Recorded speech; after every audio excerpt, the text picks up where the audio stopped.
Milestone দুর্ঘটনায় DNA টেস্টে মিলল ৫ মরদেহের পরিচয়, আরও দুজনের মৃত্যু। বার্ন ইনস্টিটিউটে ৬ জনের অবস্থা আশঙ্কাজনক।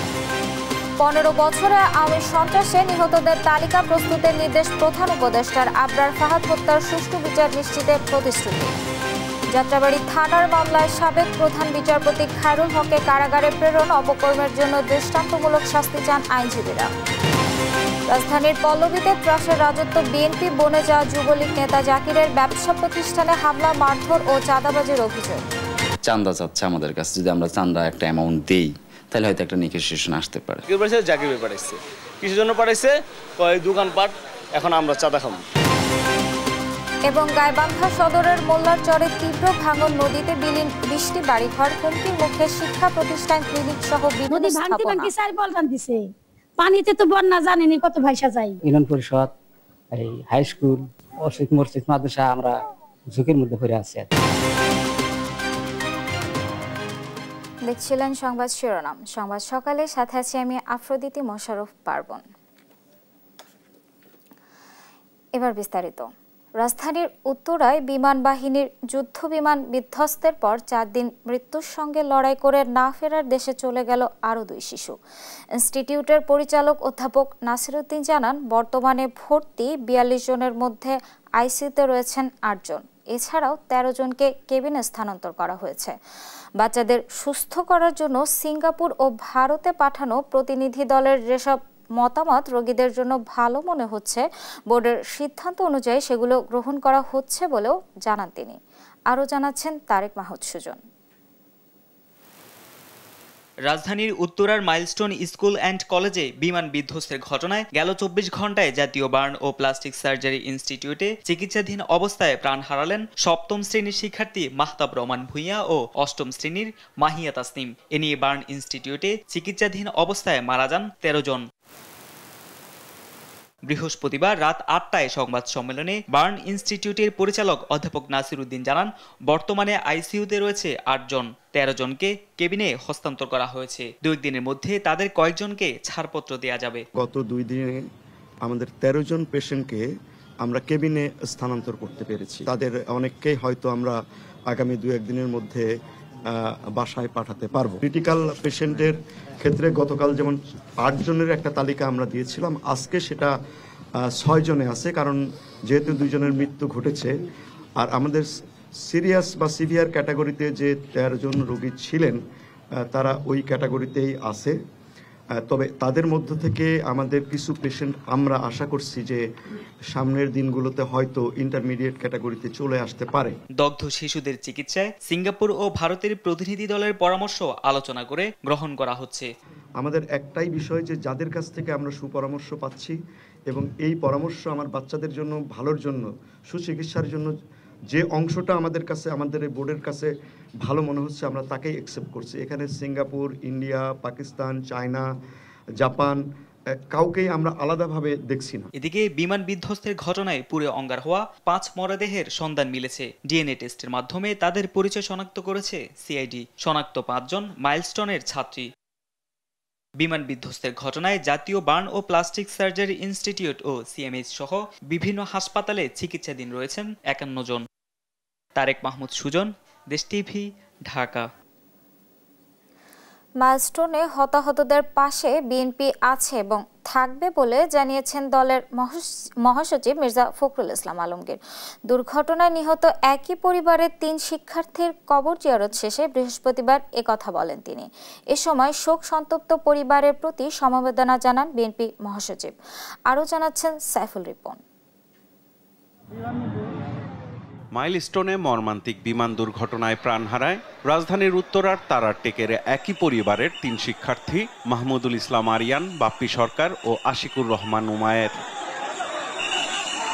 বৃহস্পতিবার তাদের বাড়িতে যান বিএনপি মহাসচিব মির্জা ফখরুল ইসলাম আলমগীর। শিক্ষার্থীদের কবর জিয়ারতের পাশাপাশি তাদের পরিবারের সদস্যদের সঙ্গে দেখা করে সহমর্মিতা জানান তিনি।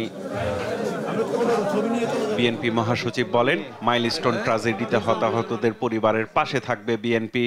দেশনেত্রী বেগম খালেদা জিয়া, যিনি নিজেও এখন হাসপাতালে ভর্তি হয়েছে, আবার গত রাত্রেই অসুস্থ অবস্থায়, তিনি এবং আমাদের ভারপ্রাপ্ত চেয়ারম্যান জনাব তারেক রহমান সাহেব তিনি আমাকে বিশেষভাবে কালকে রাতে বলেছেন যে আপনি যাবেন, গিয়ে তাদেরকে আমাদের যে ব্যথা, আমাদের যে সমবেদনা, আমরা যে তাদের সঙ্গে আছি সেটা তাদেরকে জানাবেন। আমি সে কথা বলতেই আজকে এখানে এসেছি। যুদ্ধ বিমান দুর্ঘটনায় শিশুদের নির্মম মৃত্যুর ঘটনায় ক্ষতিগ্রস্ত পরিবারগুলোর শোক কাটিয়ে ওঠার জন্য দোয়া করেন তিনি। সবসময় শিশুদেরকে মনে করি যে তারা আমাদের ভবিষ্যৎ, জাতির ভবিষ্যৎ, এই পরিবারের ভবিষ্যৎ। এই পরিবার তাদের যে ব্যথা, তাকে সান্ত্বনা দেওয়ার ভাষা আমাদের কাছে নেই। আল্লাহ তাআলার কাছে এই দোয়া করছে, আল্লাহ তাআলা তাদেরকে যেন শাহাদাত দেন।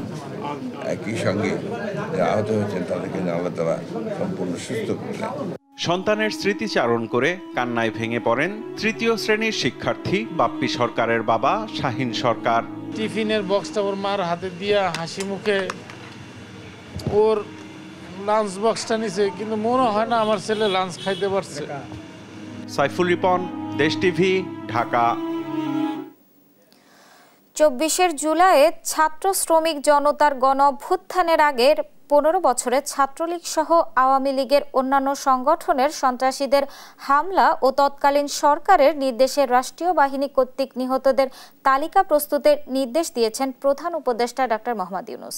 বৃহস্পতিবার বিকেলে রাষ্ট্রীয় অতিথি ভবন যমুনায় প্রধান উপদেষ্টার সাক্ষাৎ করেন বুয়েট শিক্ষার্থী শহীদ আবরার ফাহাদের বাবা মোহাম্মদ বরকতুল্লাহ, ছোট ভাই আবরার ফায়াজ ও মামা মোহাম্মদ মোফাজ্জল হোসেন। প্রধান উপদেষ্টার সঙ্গে সাক্ষাতের 24 জুলাই গণ অভ্যুত্থানের আগে আওয়ামী লীগ ও এর সংগঠনের দলীয় সন্ত্রাসীদের হামলায় নিহতদের তালিকা করে প্রত্যেকটি ঘটনা তদন্তের অনুরোধ জানান শহীদ আবরার ফাহাদের পরিবার।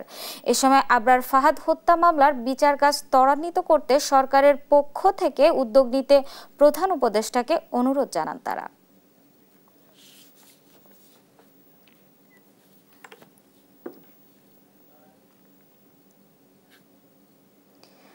জুলাই হাসিনার 36 দিন শিরোনামে একটি অনুসন্ধানী প্রতিবেদনের সংক্ষিপ্ত সংস্করণ প্রকাশ করেছে আন্তর্জাতিক সংবাদ মাধ্যম আল জাজিরা। শেখ হাসিনার কয়েকটি ফোনালাপ বিশ্লেষণ করে গণমাধ্যমটি বলেছে, ছাত্র জনতার উপর প্রাণঘাতী অস্ত্র ব্যবহারে প্রকাশ্য নির্দেশ দেন শেখ হাসিনা। এমনকি রংপুরে আবু সাইদের ময়নাতদন্ত নিয়ে উচ্চ মহল থেকে হস্তক্ষেপের বিষয়টি উঠে আসে। রায়হান কবির শুভ্রর রিপোর্ট। আন্তর্জাতিক গণমাধ্যম বিবিসির পর শেখ হাসিনার দেয়া হত্যার নির্দেশের ফোন রেকর্ডিংয়ের সত্যতা পেয়েছে কাতার ভিত্তিক সংবাদ মাধ্যম আল জাজিরার তদন্তকারী দল। বৃহস্পতিবার বাংলাদেশের সাবেক প্রধানমন্ত্রী শেখ হাসিনার বেশ কয়েকটি গোপন ফোনালাপ সম্প্রচার করেছে আল জাজিরা। অডিও রেকর্ড বিশ্লেষণ করে আল জাজিরা জানায়, গোয়েন্দা সংস্থা ও আইন শৃঙ্খলা বাহিনীকে ছাত্রদের উপর গুলি করার নির্দেশ দেন তৎকালীন প্রধানমন্ত্রী শেখ হাসিনা। আল জাজিরার তদন্তকারী দলের দাবি, এই অডিও ক্লিপগুলো সরবরাহ করেছে শেখ হাসিনার ঘনিষ্ঠ মহলে থাকা নিজস্ব গোয়েন্দা সদস্যরা। অনভিপ্রেত ঘটনা ঘটেছে, সুষ্ঠু ও ন্যায় বিচারের স্বার্থে সে সকল বিষয় বিচার বিভাগীয় তদন্ত করা হবে। প্রকাশিত প্রতিবেদনে একটি ফোনালাপে 18 জুলাই 2024 তারিখে ঢাকার দক্ষিণের সাবেক মেয়র শেখ ফজলে নূর তাপসকে বলেন, যেখানে পাবে সেখানে গুলি করবে। এখন লেখা লিখবেন, ব্যবহার করবে, যেখানে পাবে সেটা গুলি করবে, ওটা বলা হচ্ছে। এখন আমি এতদিন বাধা দিয়ে রাখছিলাম, ওই যে স্টুডেন্টরা ছিল ওদের কথা চিন্তা করে। এছাড়াও প্রকাশিত প্রতিবেদনে উল্লেখ করা হয়, রংপুরে আবু সাইদের মরদেহ ময়নাতদন্ত করা নিয়েও হস্তক্ষেপ করেন তৎকালীন সরকারের উচ্চ পর্যায়ের কর্মকর্তারা। হত্যাকাণ্ড ধামাচাপা দিতে বিভিন্ন মহলে ফোন করেন তারা। রংপুর মেডিকেলে ফোন করে আবু সাইদের ময়নাতদন্তের প্রতিবেদন চান Salman F Rahman. Body postmortem করা হয়েছে তো রংপুর মেডিকেল করেছে, আমাদেরকে পোস্টমর্টম রিপোর্ট দিতে সময় লাগবে কেন? যদি করে তাকে লুকিচুরি কে খেলতেছে? রংপুর মেডিকেল। তবে আল জাজিরাকে দেয়া বিবৃতিতে আওয়ামী লীগের এক মুখপাত্র এসব অভিযোগ নাকচ করে দিয়েছেন। ফোনালাপের সত্যতা নিয়েও প্রশ্ন তোলেন তিনি। রায়হান কবির শুভ্র, নিউজ ডেস্ক, দেশ টিভি।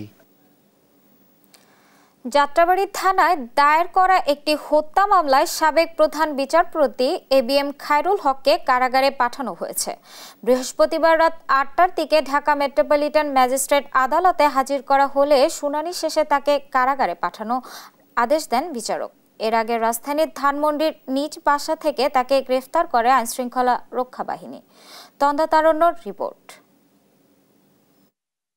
দেশের ১৯তম প্রধান বিচারপতি ছিলেন ABM খায়রুল হক। কয়েকজন সিনিয়র বিচারপতিকে উপেক্ষা করে তৎকালীন প্রধানমন্ত্রী শেখ হাসিনা তাকে নিয়োগ দেন সর্বোচ্চ বিচারপতির পদে, যা তখন ব্যাপক আলোচনার জন্ম দেয়। তিনিই ছিলেন সেই বিচারপতি যিনি সংবিধানের ১৩ সংশোধনী বাতিল করে তত্ত্বাবধায়ক সরকার ব্যবস্থা চূড়ান্তভাবে নিষিদ্ধ করেন। বৃহস্পতিবার সকালে ধানমন্ডির বাসা থেকে আটক করার পর তাকে যাত্রাবাড়ী থানার হত্যা মামলায় গ্রেপ্তার দেখানো হয়। পরে রাত ৮টায় খায়রুল হককে নিম্ন আদালতে নিয়ে আসা হয়। এই সময় কোর্ট চত্বরে জাতীয়তাবাদী আইনজীবী ফোরামের সদস্যরা তার সর্বোচ্চ বিচার চেয়ে নানা স্লোগান দেন। নিরাপত্তার স্বার্থে হেফাজতখানা থেকে লোকচক্ষুর অন্তরালে তাকে পেছনের গেট দিয়ে এজলাসে তোলা হয়।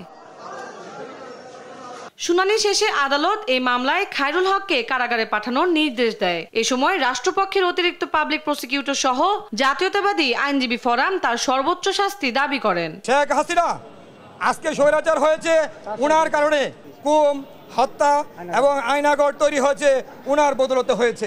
তিনি বিচারের সম্মুখীন হয়েছেন। আমরা মাননীয় আদালতকে বলেছি যে দ্রুত চার্জশিটের ব্যবস্থা করে তাকে বিচারের আওতায় এনে সর্বোচ্চ শাস্তি আমরা মাননীয় আদালতের কাছে কামনা করেছি। হত্যা মামলা ছাড়াও গত বছর আগস্টে রায় জালিয়াতির কারণে আরো ৩টি মামলা হয় তার নামে।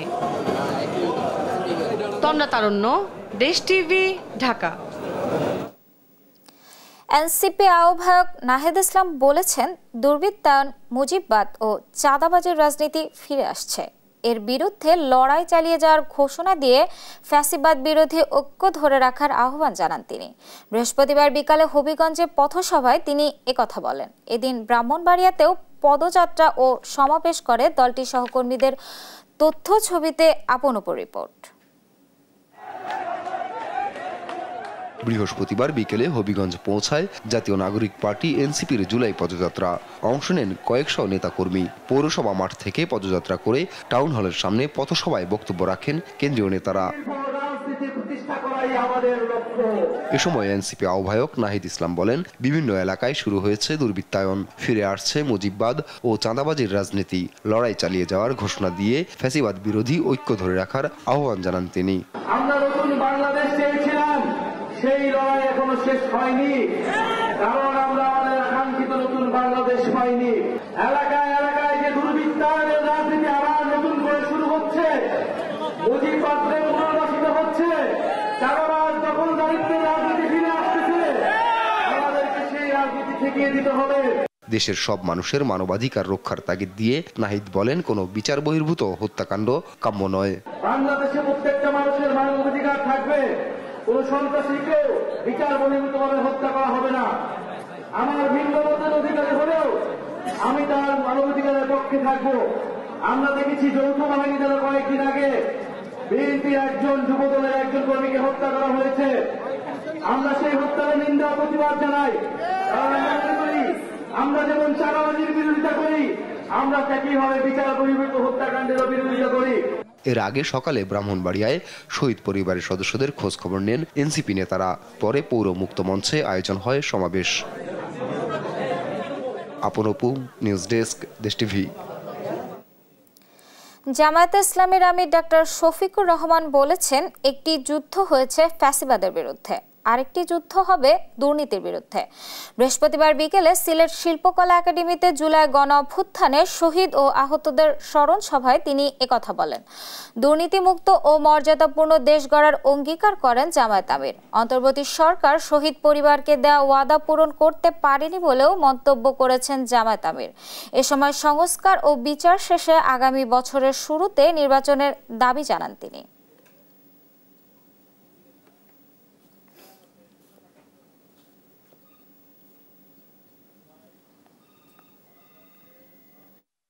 আমাদের অধিকার হরণ করতে থাকেন, তাহলে এই দেশ 118 কোটি মানুষ রুখে দাঁড়াবে। আমরা আমাদের অধিকার কারো কাছে বন্ধক রাখবো না, এবং আমাদের আভ্যন্তরীণ ব্যাপারে কেউ না বলার এটাও আমরা চাইব না। আমরা মর্যাদার ভিত্তিতে তাদেরকে মর্যাদা দিব, আমরাও মর্যাদা পেতে চাই। এই ভিত্তিতেই হবে আমাদের বাইলেটারাল এবং ইন্টারন্যাশনাল রিলেশনস ইনশাআল্লাহ। মিরপুরের পল্লবীতে আতঙ্কের নাম এখন নব্য বিএনপি নেতা হয়ে ওঠা জাকির হোসেন। ব্যবসা প্রতিষ্ঠানে চাঁদাবাজি, হুমকি আর চাঁদা না দিলে দলবল নিয়ে হামলা। সম্প্রতি চাঁদা না দেয়ায় এক যুবককে কুপিয়ে গুরুতর আহত করেছেন তিনি। এক সময়ের যুবলীগ নেতা, বর্তমানে বিএনপির মিছিল সমাবেশের সম্মুখ সারিতে থাকা জাকির হোসেনকে নিয়ে অনুসন্ধান করেছেন এম এ আজিম।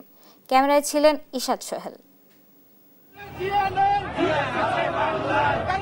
সম্প্রতি মিরপুরে বিএনপির মিছিল সমাবেশে সম্মুখ সারিতে দেখা মেলে জাকির হোসেন ওরফে শুটার জাকিরকে। নিজেকে বিএনপি নেতা হিসেবে জাহির করা এক সময়ের যুবলীগ নেতা জাকির হোসেন এখন মিরপুরের ট্যাকের বাড়ি এলাকার এক ত্রাসের নাম। কদিন আগে চাঁদা না দেয়ায় দলবল নিয়ে সাগুপ্তা এলাকায় এমন তাণ্ডব চালান জাকির। পা কেটে নেয়ার চেষ্টা করেন তাসকিন নামের এ যুবকের। এমন নারকীয় ঘটনার বিচারে মামলা করা তো দূরে থাক, এখন প্রাণ ভয়ে আছে পুরো পরিবার। আমি ঘরে বিছনায় পড়ে আছি প্রায় 18-20 দিন মতো। চাঁদা চাচ্ছে আমাদের কাছে, যদি আমরা চাঁদা একটা অ্যামাউন্ট দেই তাহলে হয়তো একটা নেগোসিয়েশন আসতে পারে। নিরাপত্তাহীনতায় ভুগতেছি, কারণ আমার হাজবেন্ডের নিরাপত্তা নাই, আমার ফ্যামিলি জানের কারো নিরাপত্তা নাই। শুধু তাসকিন নন, ট্যাকের বাড়ির অসংখ্য ব্যবসা প্রতিষ্ঠানে চাঁদা দাবি করছে জাকির ও তার বাহিনী। তাদের ভয়াবহতা আরও স্পষ্ট হয় স্থানীয়দের বক্তব্যে। এখন নতুন করে অন্য কারাকে চিনি না, ওরা এসে বলে ওদের ভাড়া দেওয়ার জন্য লোকগুলো পাঠা দেয়। তখন লোকগুলোর আমরা জিজ্ঞেস করি, তখন কয় ভাই পাঠাইছে, কেউ পাঠাইছে, জাকির ভাই পাঠাইছে। কিসের জন্য পাঠাইছে? কয় দোকানপাট এখন আমরা চাঁদা খাবো। ওনায় আসছে, বলে গেছে, মোটরসাইকেল নিয়ে আসছে, কয়েকবারই আসছে, বেশ কয়েকবার আসছে, আইসা বলে গেছে। যাওয়ার পরে আমরা যে পক্ষ থেকে আমরা ভাড়া নিচ্ছি আমরা ওনাদেরকে জানাইছি। বেরিয়ে আসে বর্তমানে বিএনপি নেতা হয়ে ওঠা জাকির হোসেনের আসল রূপ। আওয়ামী সরকার পতনের আগ মুহূর্ত পর্যন্ত তিনি ছিলেন যুবলীগ নেতা। 4 আগস্ট পর্যন্ত হাসিনার পক্ষে বের করা মিছিলেও ছিলেন সম্মুখ সারিতে। কিভাবে রাতারাতি আওয়ামী লীগ থেকে বনে গেলেন বিএনপি নেতা জানতে এবার শুটার জাকিরের মুখোমুখি হতে চাই আমরা। বাড়িতে নেই জাকির। তার স্ত্রীর মোবাইল ফোন থেকে চাঁদাবাজি ও রাজনৈতিক পরিচয় জানতে চাইলে ক্ষিপ্ত হয়ে ওঠে জাকির। আওয়ামী লীগের ক্ষমতাকালে আপনি আওয়ামী লীগের হয়ে মিছিল মিটিং এ অংশগ্রহণ কেন করতেন তাহলে? না, আপনি যে প্রশ্নটা আমাকে করতেছেন এই প্রশ্নটা কি করার অত অধিকার আপনার আছে? কেন নাই? আচ্ছা, আপনি কিসের ভিত্তিতে আপনি আমাকে এই প্রশ্নটা করতেছেন? আমি যেটা দেখেছি সেটাই আপনাকে বলেছি। আমি যদি এখানে চাঁদাবাজি করতে যাই ওদেরকে বলেন আমার নামে মামলা করতে? আপনি তো এই যে তাসকিনকে কুপিয়েছেন, সেটি কেন? এটা ভুল কথা। আপনি কিন্তু কথা অন্যদিকে যাচ্ছেন। আপনি মিডিয়া পারসন, ঠিক আছে, আপনি কথা অন্যদিকে যাচ্ছেন। বিএনপি নেতা প্রমাণে ওয়ার্ড বিএনপির একাধিক কমিটি তালিকাও দেন জাকিরের স্ত্রী। সে তালিকার সত্যতা যাচাইয়ে ওয়ার্ড বিএনপির আহ্বায়কের মুখোমুখি আমরা। তিনি নিজেও অবাক কমিটিতে জাকিরের নাম দেখে। এই যে জাকির হোসেন কয়েকদিন আগেও যুবলীগের মামুনের ক্লিয়ার তো চিটার নাম্বার 1 তা কলম দে। বিএনপির সাথে নাই না, কোন জায়গা না, কোন এই জাকির হোসেন না, এই জাকির হোসেন না, এটা অন্য জাকির হোসেন। এই নাম দিয়ে হয় চিটিং করে। গত বছরের 26 অক্টোবর বৈষম্যবিরোধী ছাত্র আন্দোলনে ইমন হত্যা মামলায় গ্রেপ্তার হন বর্তমান বিএনপি নেতা বনে যাওয়া পল্লবী 2 নং ওয়ার্ড যুবলীগের যুগ্ম সাধারণ সম্পাদক মোহাম্মদ জাকির হোসেন। জেল থেকে বেরিয়ে বনে যান বিএনপি নেতা। এম এ আজিম, দেশ টিভি, ঢাকা। শুল্ক ইস্যুতে বাংলাদেশ ও যুক্তরাষ্ট্রের মধ্যে বহুল আলোচিত চূড়ান্ত আলোচনা অনুষ্ঠিত হতে যাচ্ছে 29 জুলাই। তবে এই গুরুত্বপূর্ণ বৈঠক সরাসরি নয়, ভার্চুয়ালি অনুষ্ঠিত হবে। বৈঠকটি হবে আগামী মঙ্গলবার বাংলাদেশ সময় রাত ৮টা থেকে 10:30 পর্যন্ত। 2.5 ঘন্টার এই বৈঠকে দুই দেশের মনোনীত প্রতিনিধিরা আগে ভাগেই প্রস্তুত করা খসড়া প্রস্তাবের ভিত্তিতে নিজেদের অবস্থান তুলে ধরবেন এবং শুল্ক ইস্যুতে দর কষাকষিতে অংশ নেবেন। বৈঠকটি ভার্চুয়ালি করার প্রস্তাব দেওয়া হলেও সশরীরে গিয়ে আলোচনা করার চেষ্টা করছে সরকার। 1 আগস্ট থেকে মার্কিন নতুন শুল্ক কার্যকর হওয়ার কথা। এতে বাংলাদেশি পণ্যের ওপর গড়ে 50% শুল্ক বসতে পারে, যা রপ্তানি প্রতিযোগিতায় বড় ধরনের ধাক্কা হবে। মাইলস্টোন ট্র্যাজেডিতে ভারতের সহায়তাকে দুদেশের সম্পর্ক উন্নয়নে ইতিবাচক হিসেবে দেখছেন পররাষ্ট্র উপদেষ্টা মোহাম্মদ তৌহিদ হোসেন। ভারত সিঙ্গাপুরের পর আহতদের চিকিৎসায় চীনও সহায়তা করতে যাচ্ছে বলে জানান তিনি। নিজেদের স্বার্থ দেখেই ঢাকায় জাতিসংঘের মানবাধিকার মিশন চালু হচ্ছে বলেও জানান এই উপদেষ্টা। জান্নাতুল মোহনার রিপোর্ট, জানাচ্ছেন ইউসুফ ভুইয়া। বরফ গলছে বাংলাদেশ ভারত সম্পর্কে। মাইলস্টোন ট্র্যাজেডিতে আহতদের সহায়তায় 2 জন চিকিৎসক এবং 1 জন নার্স পাঠিয়েছে ভারত সরকার। এই বিষয়টিকে দুদেশের সম্পর্ক উন্নয়নের ইতিবাচক হিসেবে দেখছেন পররাষ্ট্র উপদেষ্টা তৌহিদ হোসেন। এই ঘটনা ঘটার পরে যে দেশগুলো আমাদেরকে সহায়তা দিতে চেয়েছে, হেল্প করতে চেয়েছে, তাদের মধ্যে ভারত একটি, এবং তাদেরকে আমরা বলেছি যে আমরা তথ্য নিয়েছি আমাদের মাননীয় মিনিস্টারের কাছ থেকে তাদের কী প্রয়োজন, তারা যা বলেছেন সেই অনুযায়ী আমরা তাদেরকে জানিয়েছি। তারই প্রেক্ষিতে 2 জন ডাক্তার 2 জন নার্স এসেছেন। বৃহস্পতিবার বিকেলে পররাষ্ট্র মন্ত্রণালয়ের এক সংবাদ সম্মেলনে তিনি বলেন, ভারত সিঙ্গাপুর ছাড়াও সহায়তার হাত বাড়িয়ে দিয়েছে চীন। যে আসলে আমাদের এক্সপার্টিস আছে, আমরা সবাইকে একসাথে করে নিয়ে নিজেদের স্বার্থে জাতীয় সংঘের মানবাধিকার কার্যালয় স্থাপনের MOU সই হয়েছে বলেও জানান পররাষ্ট্র উপদেষ্টা। আমরা তো আমাদের নিজেদের স্বার্থ দেখেই কিন্তু কাজটা করেছি। তাদের প্রস্তাবের উপরে তো আমরা যে একটা এগ্রিমেন্ট সই করে দিয়েছি তা না। আপনারা এটাও জানেন যে দীর্ঘ সময় নিয়েছি আমরা দীর্ঘ সময় নিয়েছি এবং আমাদের স্বার্থ যাতে ক্ষুণ্ণ না হয় সেটা দেখেই আমরা করেছি। মাইলস্টোন দুর্ঘটনায় পররাষ্ট্র উপদেষ্টাকে ফোন কলে শোক জানিয়েছেন ইরানের পররাষ্ট্রমন্ত্রীও। কোনো অফার নেইও এবং আসলে আমাদের এর চেয়ে আর বেশি প্রয়োজন। ইউসুফ ভুইয়া, দেশ টিভি, ঢাকা। বাড়তি শুল্ক কমাতে আবারও যুক্তরাষ্ট্রকে বৈঠকের অনুরোধ করেছে বাংলাদেশ, জানিয়েছেন বাণিজ্য উপদেষ্টা শেখ বশিরউদ্দিন। বৈঠকে বসা ও শুল্ক কমানোর বিষয়ে আশাবাদী তিনি। বলেন, দেশের স্বার্থ ক্ষুণ্ণ হয় এমন কিছু করছে না সরকার। তৌফিক মাহমুদ মুন্নার রিপোর্ট। উচ্চ হারের শুল্ক 3 মাস স্থগিতের পর বাংলাদেশি পণ্যে 35% সম্পূরক শুল্ক আরোপের ঘোষণা দেয় মার্কিন প্রেসিডেন্ট ডোনাল্ড ট্রাম্প। বাংলাদেশের পণ্যের উপর যুক্তরাষ্ট্রের শুল্ক হার ছিল 15%, আর এখন নতুন করে আরো 35% শুল্ক আরোপের পর এটি দাঁড়াবে 50%, যা কার্যকর হবে 1 আগস্ট থেকে। শুল্ক কমাতে যুক্তরাষ্ট্রে বৈঠক করেছেন বাণিজ্য উপদেষ্টা সহ সরকারের একটি প্রতিনিধি দল, কিন্তু এখনো আসেনি কোনো সমাধান।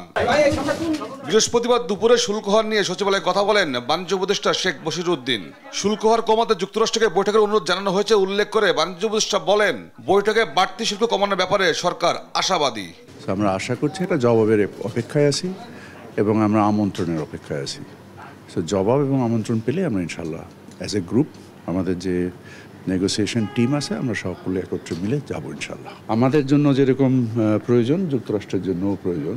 যুক্তরাষ্ট্র এবং আমরা এই বিষয়ে আমাদের কর্মকাণ্ড কোনো স্থবিরতা নেই, আমাদের কর্মকাণ্ড যথেষ্ট গতিশীলতার সাথে আগাচ্ছে এবং আমরা আমাদের অবস্থানগুলোকে মানে সঠিকভাবে তুলে ধরেছি। সক্ষমতার ভিত্তিতে আমাদের যা করণীয় সেই তুলে ধরার পরিপ্রেক্ষিতে আমরা এখন আমাদের ওনাদের থেকে যেটা বলেছে আমন্ত্রণের অপেক্ষায় আছে, আমন্ত্রণ পেলেই চলে যাব।